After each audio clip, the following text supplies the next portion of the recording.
It was supposed to be a routine delivery. Apartment 4B, Riverside Complex, large pepperoni, and a 2-liter Coke. Marcus had been to this building dozens of times, working-class families, college students, nothing unusual. But when he stepped out of the elevator on the 4th floor and saw 3 armed men herding residents into the community room, Marcus realized this wasn't going to be just another pizza run.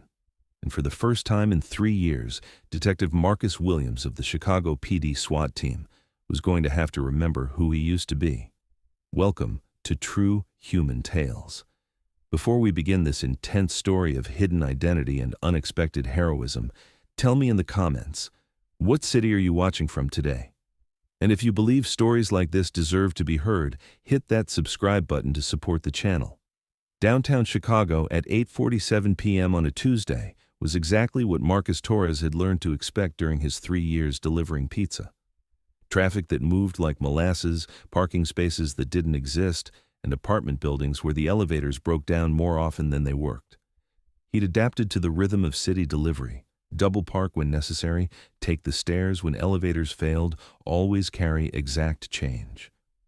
Marcus looked exactly like what he was supposed to be, a 34-year-old pizza delivery driver who'd probably never been in a real fight in his life.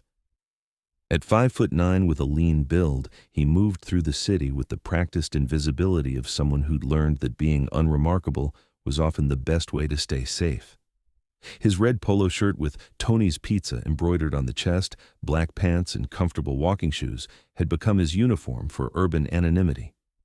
The beat-up Honda Civic he drove had over 200,000 miles on it, but it was reliable, fuel-efficient, and anonymous enough to park anywhere without attracting attention.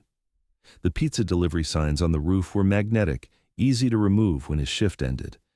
He'd learned to navigate the city's maze of one-way streets and construction zones, to find parking in neighborhoods where most people wouldn't leave their cars, to read building numbers in the dark and locate apartment buzzers that half the time didn't work. What his customers, co-workers, and even his manager didn't know was that Marcus Torres had once been Detective Marcus Williams, Chicago Police Department SWAT Division, Shield number 1847. For 8 years, he'd been the first man through the door on high-risk raids, hostage situations, and gang takedowns. He had earned commendations for tactical excellence, marksmanship, and leadership under fire. His record included over 200 successful operations and 0 officer casualties under his command. Marcus had left the force 3 years ago, not because of scandal or failure, but because he'd grown tired of living in a world where violence was always one radio call away. He'd wanted a simple life, a quiet job, the kind of existence where the biggest crisis was a wrong address or cold pizza.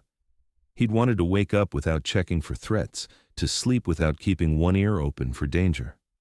For 3 years, he'd found exactly what he was looking for: anonymity, routine, and peace. But as he rode the elevator to the 4th floor of the Riverside Apartments, Marcus was about to learn that sometimes the past finds you, no matter how far you try to run. The Riverside Apartments were exactly the kind of building Marcus had delivered to hundreds of times over the past 3 years. Built in the 1980s, the complex housed a mix of working families, college students, and young professionals who couldn't afford downtown rent but wanted to stay close to the city center. The building was well maintained but not fancy, secure entry, functioning elevators most of the time, and hallways that were clean but showed their age. Marcus knew the layout well. 12 floors, 2 apartments per floor on upper levels, a community room on the 4th floor where residents sometimes held meetings or birthday parties.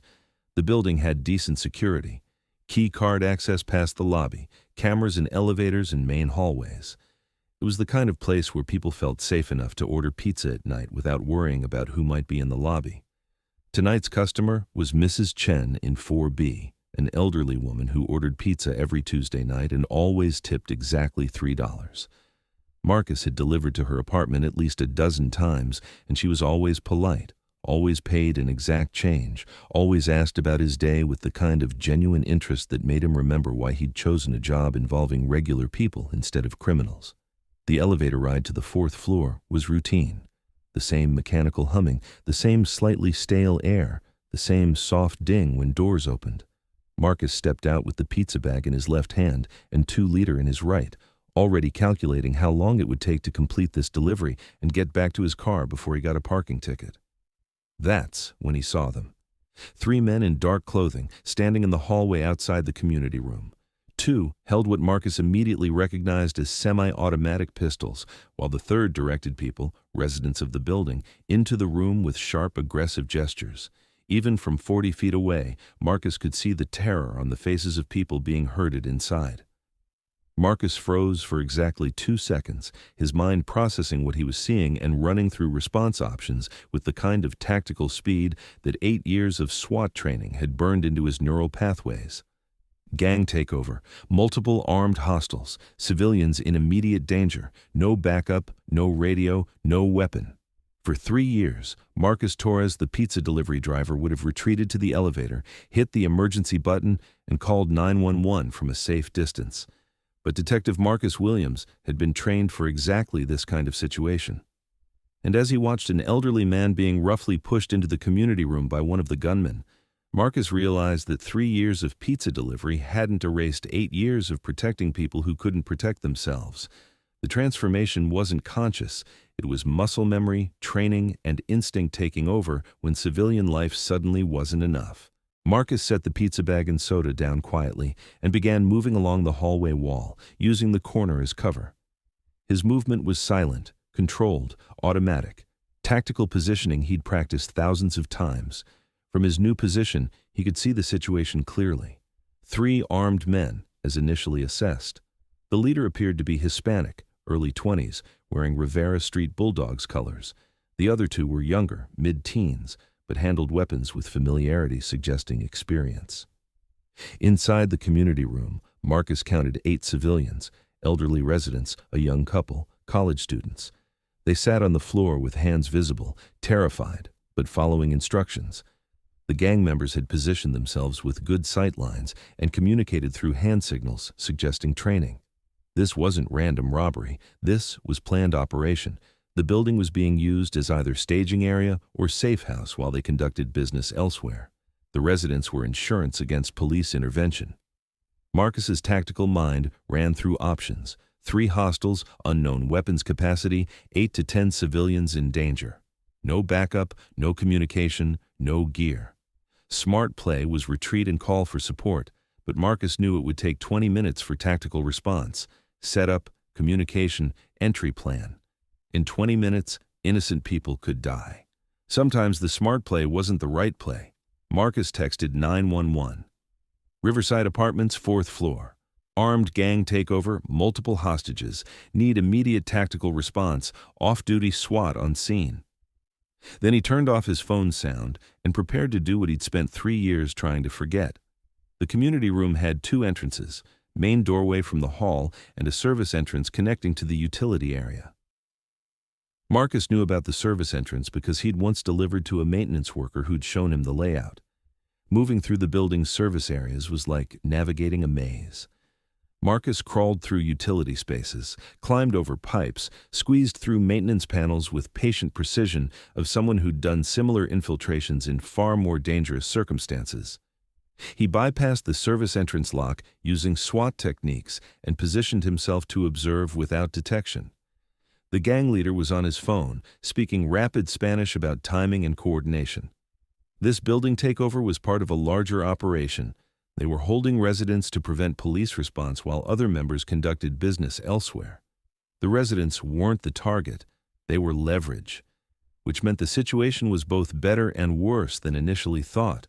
Better because gang members weren't planning to hurt hostages. Worse because they were experienced enough to use civilians as shields. Marcus counted weapons, noted positions, sight lines, cover options, civilian locations. Then he formulated a plan that would have been complicated with a full SWAT team. With just himself, it was borderline impossible. But Marcus had learned that impossible was often just another word for requiring creativity and perfect execution. First step was separating gang members and creating confusion. Marcus noted that one younger member was positioned near the main entrance, scanning for threats. He was most isolated, most nervous, most likely to make mistakes under pressure. Marcus returned to the elevator and activated the fire alarm using the emergency panel. Technically illegal, but necessary for the chaos he needed. The alarm was loud, disorienting, forcing gang members to make decisions under stress while dealing with confused civilians. As the alarm started, Marcus moved back toward the community room using the service entrance. The gang leader shouted orders over the alarm, trying to maintain control while figuring out if the alarm represented genuine threat or police tactic. The younger member near the entrance looked between hallway and room, unsure whether to investigate or maintain position. That uncertainty was exactly what Marcus had waited for. He emerged from the service entrance, moving with speed and precision from years of tactical training. The young gang member never saw him coming. Marcus disarmed him using leverage and surprise, leaving the weapon in Marcus's hands and the gang member unconscious before anyone realized what happened. "Chicago police!" Marcus shouted over the alarm, his voice carrying authority from 8 years of law enforcement. "Weapons down!" Now, the remaining gang members spun toward his voice, but Marcus had positioned himself with cover behind an overturned table, already moving to his next position before they could acquire a target. What happened next was less gunfight than demonstration of superior training, positioning, and tactical awareness. Marcus had spent 8 years learning to control situations exactly like this: multiple armed suspects, civilian hostages, limited backup, split-second decisions, meaning the difference between everyone going home safe and tragedy. The gang leader made the mistake of using an elderly hostage as human shield, giving Marcus clear sightline and moral justification for what came next. The shot was precise, professional, non-lethal, shoulder wound that disarmed the leader without endangering civilians. The third gang member, seeing his leader down and partner unconscious, made the smart choice and dropped his weapon. Marcus had him secured with zip ties from his delivery kit before the gang member understood what happened. The entire engagement lasted less than 90 seconds from announcement to securing the last gang member. Civilians were shaken, but unharmed. Gang members were neutralized without fatalities. Marcus Torres, pizza delivery driver, had just resolved a hostage situation using skills Detective Marcus Williams wasn't supposed to have anymore. As the fire alarm wailed and sirens grew louder, Marcus realized his 3 years of quiet anonymity were probably over. But looking at the faces of 8 civilians going home to families tonight because he'd remembered who he used to be, Marcus decided maybe that wasn't such a bad thing. The Chicago PD Tactical Response Team arrived 7 minutes later to find an unexpected scene. 3 gang members secured and waiting for arrest, 8 unharmed civilians, and a pizza delivery driver giving a situation report that sounded like it came from extensive law enforcement experience. Lieutenant Sarah Rodriguez, current SWAT commander, recognized him immediately despite the pizza uniform and 3 years of civilian life. "Marcus Williams," she said, voice mixing surprise with relief. "What the hell are you doing here?" "Delivering pizza," Marcus replied with a slight smile, though customer service got complicated. Rodriguez looked around the community room, taking in the professional way suspects were secured, Marcus's tactical positioning, and the fact all civilians were unharmed despite facing multiple armed gang members. "This is some impressive pizza delivery," she said. "I had good training," Marcus replied. The gang members were processed without incident. Investigation revealed Marcus had disrupted a coordinated operation that would have used the building as base for armed robberies across the city. His intervention saved immediate hostages and prevented crimes that could have resulted in multiple casualties. Media coverage was extensive but respectful. Marcus was described as former police officer turned pizza delivery driver who used training to save innocent lives. The story became local sensation, then national news. Then one of those feel-good stories people shared to remind themselves that heroes came in unexpected forms. 3 days later, Marcus received a call from Captain James Morrison, commanding officer of Chicago PD SWAT Division. "We'd like you to come back," Captain Morrison said. "Full reinstatement, promotion to sergeant, assignment to Tactical Training Division. What happened at Riverside showed you haven't lost a step. We need people with your experience and judgment." Marcus was quiet, looking out his apartment window at the city where he'd spent 3 years trying to disappear and where he'd just reminded himself why he'd become a police officer. "Can I think about it?" he asked. Take all the time you need, Morrison replied. But Marcus, what you did was exactly why we became cops. To protect people who can't protect themselves. You saved 8 lives using nothing but training, courage, and a pizza uniform. That's the kind of officer we need. After hanging up, Marcus thought about choices. He could return to being Detective Williams, with all the responsibility and danger. Or remain Marcus Torres, pizza delivery driver, and try to return to quiet life. But thinking about Mrs. Chen's face when she thanked him, remembering the relief in the college students' eyes who thought they might not see another morning, Marcus realized the choice had been made the moment he stepped out of that elevator and saw people who needed help. Some people retire from protecting others. Others just take a break until they're needed again. Marcus Torres had spent 3 years delivering pizza and trying to forget who he used to be. Detective Marcus Williams had spent 90 seconds remembering exactly why he'd become a police officer. The next morning, Marcus called Captain Morrison and accepted the position. But he kept the pizza delivery job 1 night a week, delivering to Riverside Apartments and checking on Mrs. Chen, who always asked about his day and always tipped exactly $3. Because sometimes the best way to remember who you are is to help people who need you most, whether wearing a badge or a pizza delivery uniform. So now I ask you, have you ever met someone who seemed ordinary, unremarkable, maybe even invisible, only to discover they were carrying skills, experiences, and courage that could change everything when it mattered most? Share their story in the comments. Tell us what city you're watching from. And if you think stories like this deserve to be told, hit that subscribe button and help us honor the quiet heroes who walk among us, ready to step up when lives are on the line. Because at True Human Tales, we believe that heroism doesn't always wear a uniform. Sometimes it wears a pizza delivery shirt and drives a beat-up Honda, but it's always ready when people need protecting. Thank you for watching. We'll see you in the next story.